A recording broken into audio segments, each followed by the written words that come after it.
Hello and welcome to this splendid tutorial. Today we are not actually going to be doing anything new, just going over some tips on how to get your models rendered into a actual scene very well, and how to get some shadows to set up, some shadow setup so they look like they're actually present there. It's really helpful if you are trying to add any vehicles or anything like that. So then, alright, so this we're going to start by deleting this cube again. Now, in the starter file, in the second layer, you will have a quad rotor model. We're just going to start off by bringing that into the first layer, or you can use any model or just a normal cube or anything you want, really. So now that we have that in here, we're just going to, see what this is, see what this looks like, we're just going to render it. And with just the default lighting, this is what it looks like. Now this file is once again in the description. So then first thing we are going to do is add a plane on the bottom, or as the ground. Very quick expand that out. Also, we are going to change this lamp into a sun lamp. And just to see where the shadows are, we're going to change it to a material. So this might take a bit to load as it has to render some stuff. And here now we can see where our shadows are. So to make this a little more clear, let's scale it down, move it up, kind of move it around to a good spot. That looks about good.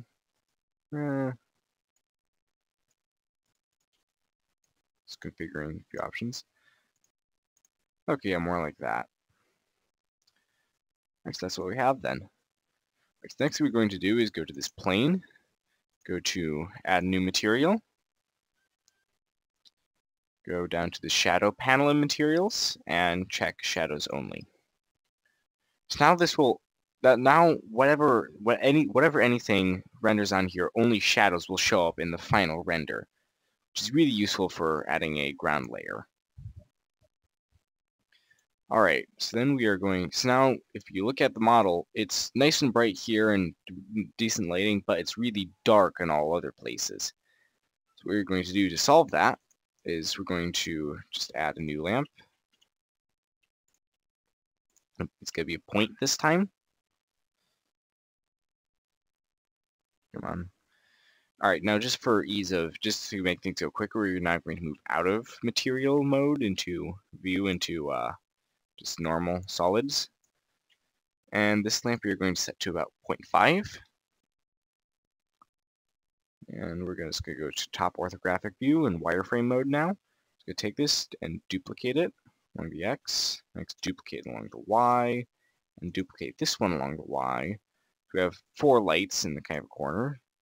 Actually, we should probably set, if we have this many lights, we should probably set to more like 0.2.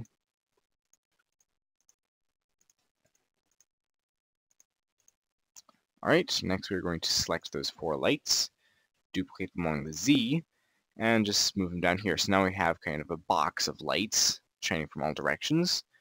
Kind of catches everything and puts everything, some of those darker spots, in a certain amount of light. Now this looks, we want a little bit deeper in shadow here. I'm going to set these back even further, all 0.1.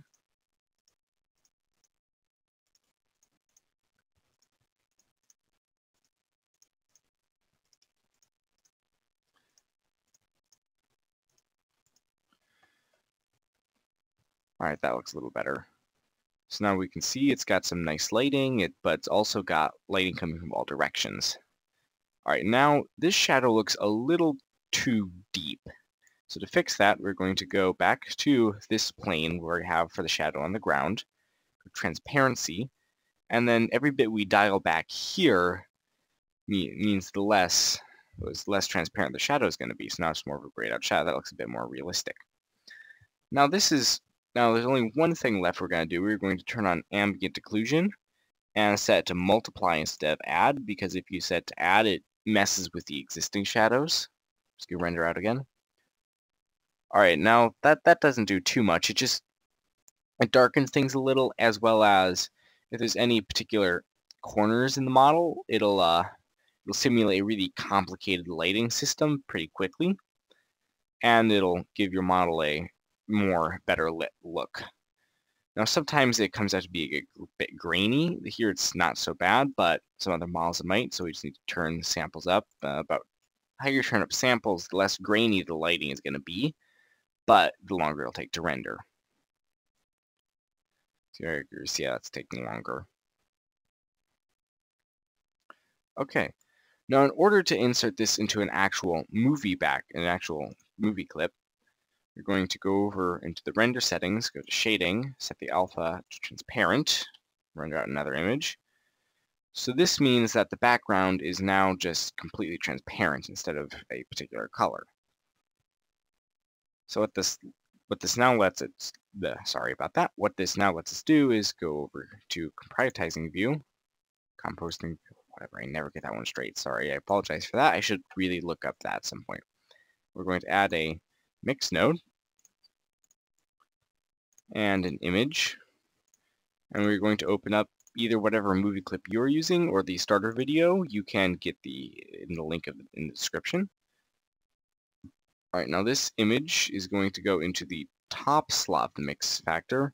The render layer is going to go in the bottom slot. The alpha is going to go at, probably, as you guess, in the alpha slot. We go, and also, so then we go to render result so we can see what we're doing. And I have no idea what I'm screwing up here. Okay, I have no idea why that didn't work the first time. Also, to make sure we have everything the same size, we need to add a scale node in between the image and the mix, set relative to render size. Alright, so now our model is in the wrong spot. So to tell where we want it, we need to go into wireframe, press N just to open the 3D panel to open up this. Go to background images, add image, make sure this box is checked, and then click this and once again find your movie clip. It was called, what was it called? Starter video, there we go. Let's click match movie length, copy that number. When you hit match movie length, it'll come up with a number here. Copy that, paste it here in the time bar, and also here in the number of frames. Set the start frame and the offset both to 0 here. That's just to make sure everything's all synced up, and set the opacity all the way up to 1. Alright, so now we need to decide where this is positioned. We can move it up, kind of rotate around, find a place where we're happy with it. Up there's good. Let's render that out, see where the shadow turns up.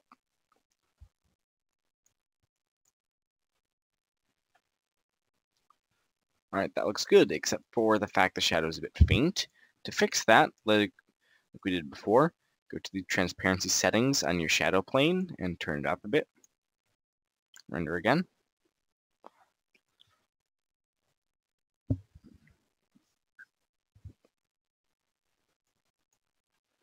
Alright, a little brighter would be good, a little darker, I guess. So, however, if we turn it all the way up, it'll show up as an absolute pitch black, which doesn't look correct. So be careful not to turn it all the way up. It just doesn't look natural.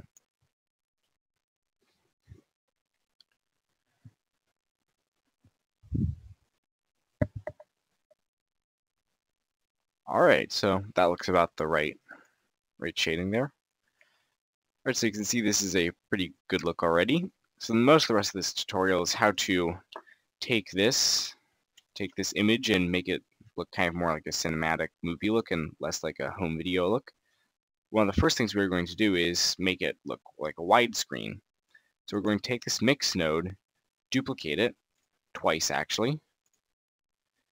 Now set this image to black. And then add a box mask. Duplicate that. Also, so we can see what we're doing with these box masks, add a viewer. Hook the end result to the viewer. And click backdrop. Now we can see our end result both here and here. It's mostly helpful because when you click on box mask, it shows you what area is getting masked. So we need to stretch that out, move it to the top, And this other one, we also need to stretch out and then just move simply to the bottom. So we add, in both cases, the mask into the factor for the mix. And there you have a widescreen. Right, now the next thing we're going to do is look at color correction, which is helpful for just about everything. Every video, all videos all the time always need a little bit of tweaking with the color.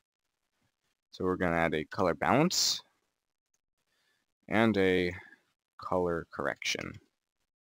Actually, no, we are going to add these after the scale node here, and before the mix, the widescreen nodes.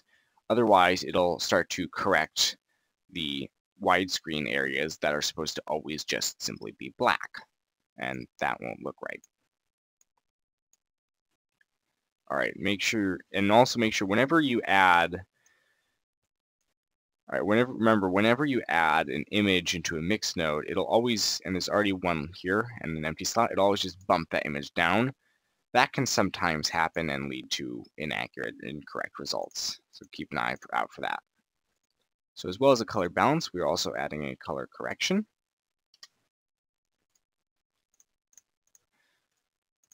All right, so this scene, it looks a little bright. So in color correction, we have highlights, which is the brightest tones, and the shadows are the darkest ones, and midtones are just things in between. So the highlights are a little high, however the shadows are even.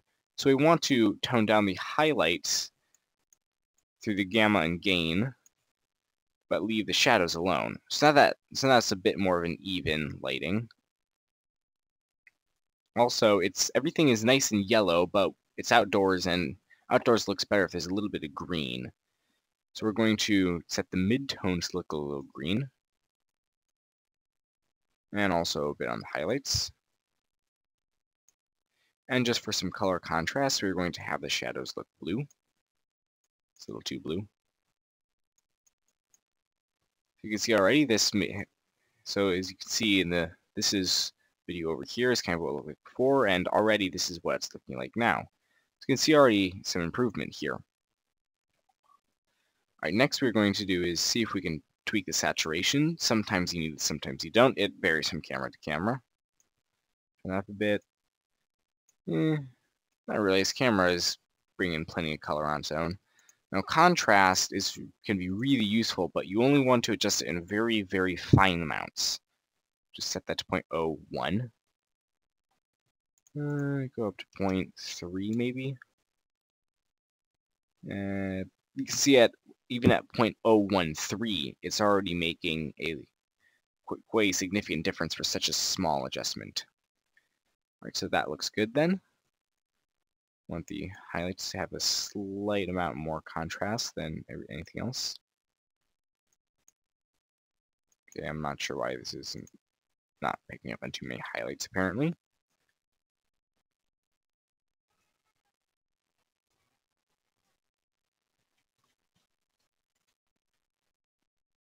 All right, and that's good. So the next thing we're going to do is add a little bit of what's it called? I think it's called a vignette or something like that. No idea why or what that means. It just, what it does is put a little dark tinge around the corners so you can focus more on the center. So we're going to add for that a lens distortion. How did my caps lock get turned on? What lens? Oh. Lens distortion. There we go. A math node. And what was the other one? Blur node.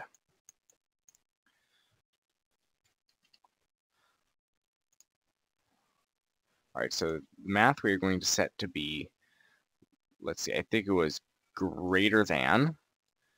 So we're going to link the image we have coming through the color correction nodes. You want to start to add these before you do the masks, by the way. Mask should be the final step. So then we are going to connect image to lens distortion there, and then just kind of route it through. Set the this math node to 0. And also we are going to set this image, we're going to duplicate another mix node, it's one of the most used nodes, and set it to multiply. So it'll just darken the result. Alright, this isn't doing anything yet, so to see what we are doing a bit better, we're going to get that viewer node, disconnect the image here, and connect the blur to the viewer here, so you can see what we're doing. So this is the portion that's darkening already. So to get it to darken the corners, we're going to turn the lens distortion up to 1. That'll make kind of this spherical looking thing.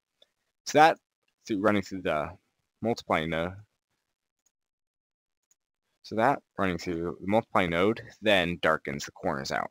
However, this is way too just absolute pitch black dark. So we are going to turn this down a bit, the factor on the multiply, so you're not just seeing the pitch black corners. And next that looks good. However, these lines are now perfectly crisp and sharp. We want this to look kind of a natural thing. It doesn't look like it's really added in. So we need to blur those lines a bit. Try going to 40 on each. And that looks good. So now if you want to darken closing max, if you want to start closing this in a bit, if you add up this value, it'll start to darken a few other things, but that doesn't seem to be working with this clip. It kind of works varieties of ways. Alright, so then that's looking nice and dark then. Alright, so then that's just about it. We have learned how to set up a realistic rendering for your models, how to get the shadows in, how to get the lighting set up, how to actually get it into the video clip, and how to make the video clip look much better, much more like a movie. Thank you very much for watching this tutorial.